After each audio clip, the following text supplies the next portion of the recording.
एक गांव में रंजीत नाम का एक लड़का रहता था। वह अपनी मां के साथ एक छोटे से मिट्टी के घर में रहता था। रंजीत बहुत मेहनती, ईमानदार था। उसके पिता अब इस दुनिया में नहीं थे, इसलिए घर की सारी जिम्मेदारी उसी के कंधों पर थी। उसकी मां बीमार रहती थी, इसीलिए रंजीत खेतों में काम करता और अपनी मां की देखभाल भी करता था। रंजीत हर सुबह जल्दी उठता, मां के लिए खाना बनाता, दवा देता और फिर खेतों की ओर चला जाता। गांव के लोग उसकी मेहनत और मां के प्रति प्रेम को देखकर उसकी बहुत तारीफ करते थे।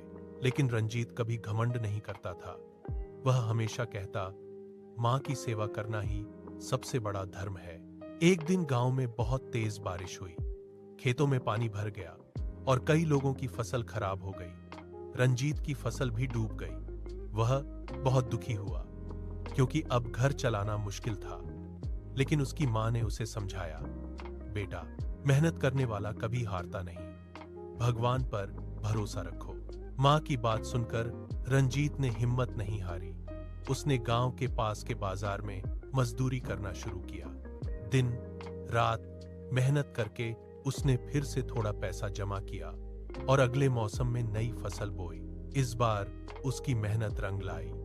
खेतों में अच्छी फसल हुई और घर में खुशियां लौट आईं।